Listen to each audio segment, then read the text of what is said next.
ये सिर्फ वित्तीय शैक्षिकी वीडियो है।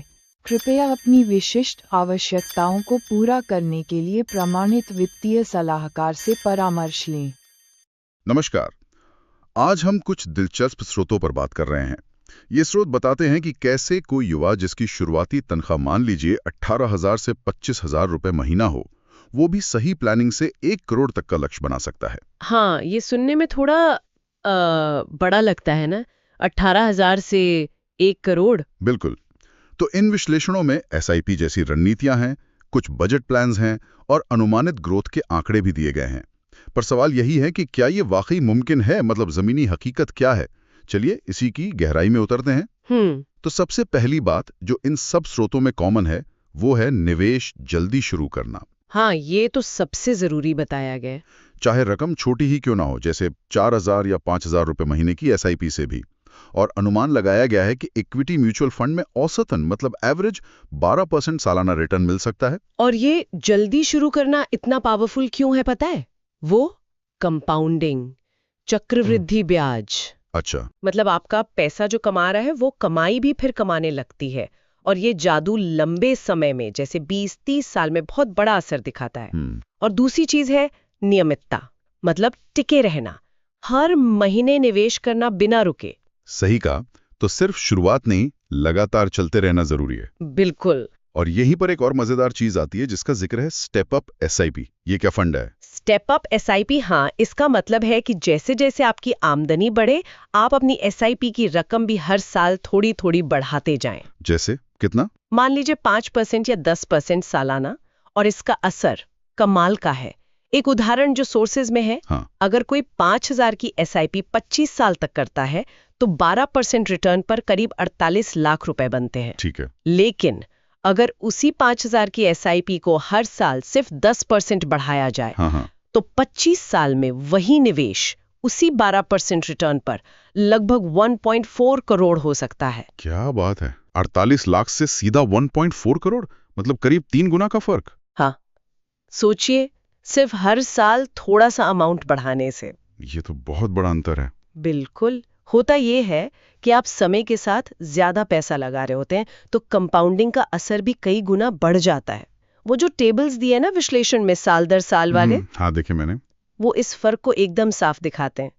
ये सिर्फ गणित नहीं, ये अनुशासन का इनाम है एक तरह से। ये आंकड़े वाकई सोचने पर मजबूर करते हैं। लेकिन फिर वही सवाल कि असलियत में वो 18,000 रुपए कमाने वाला ये 5,000 रुपए की एसआईपी कैसे निकालेगा? बजट कैसे बनेगा? हाँ, ये प्रैक्टिकल सवाल है। तो एक विश्लेषण में इसका जिक्र है। एक सैंपल बजट दिया है 18,000 रुपए की आय के लिए। अच्छा। उसमें सुझाव है कि करीब 5,000 रुपए यानी लगभग 28% इनकम एसआईपी के लिए रखी जाए। 28%? ये तो थोड़ा ज्यादा नहीं? हाँ, सुनने में ज्यादा लग सकता है, पर वो बाकी खर्चों को कंट्रोल करने के तरीके भी सुझाते हैं। और जाहिर है ये सिर्फ एक सुझाव है, सबको अपनी स्थिति देखनी होगी। है मतलब अपने निवेश को फैलाना। अच्छा, डाइवर्सिफिकेशन, वो कैसे? इसका बेसिक आइडिया है कि रिस्क और रिटर्न को बैलेंस किया जाए। तो सुझाव है कि पैसा अलग अलग तरह के फंड्स में डालें। जैसे? कुछ पैसा लार्ज कैप फंड्स में जो बड़ी स्थिर कंपनियों में लगाते हैं, कुछ मिड कैप या स्मॉल कैप में जिनमें ग्रोथ की संभावना ज्यादा होती है पर रिस्क भी, और कुछ हाइब्रिड या डेट फंड्स में जो थोड़े कम रिस्की होते हैं।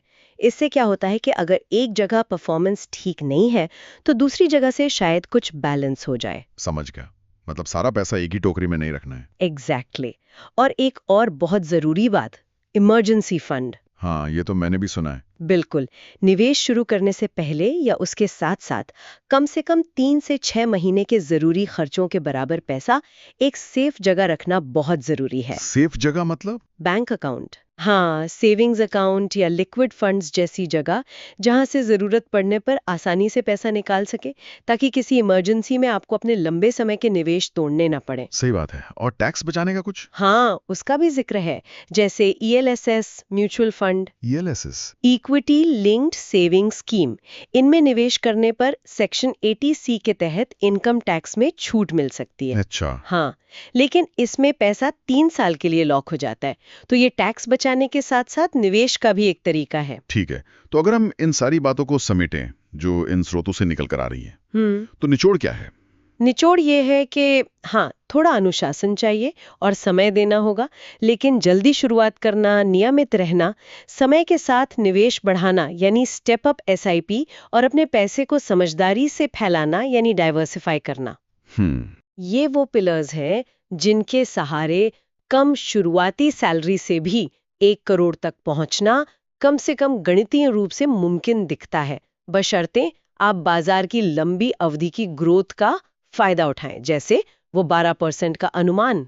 बिल्कुल, और ये याद रखना जरूरी है कि ये अनुमान है, बाजार में उतार चढ़ाव तो होता ही है। हाँ, जोखिम तो हमेशा रहता है और ये बात विश्लेषण में भी कही गई है। तो ये थी आज की हमारी पड़ताल कि कैसे स्रोत बताते हैं कि एक अनुशासित योजना से छोटी शुरुआत करके भी एक बड़ा वित्तीय लक्ष्य हासिल किया जा सकता है। और जाते जाते एक सवाल सोचने के लिए छोड़ जाती हूँ जो इन स्रोतों से ही जुड़ा है। हाँ, ये जो कंपाउंडिंग की ताकत हमने देखी और ये अनुशासित बचत का तरीका, ये सिर्फ 1 करोड़ के लक्ष्य के अलावा जिंदगी के और कौन से बड़े सपने या लक्ष्य शायद हमारी सोच से भी पहले पूरे करने में मदद कर सकता है। सोचने वाली बात है।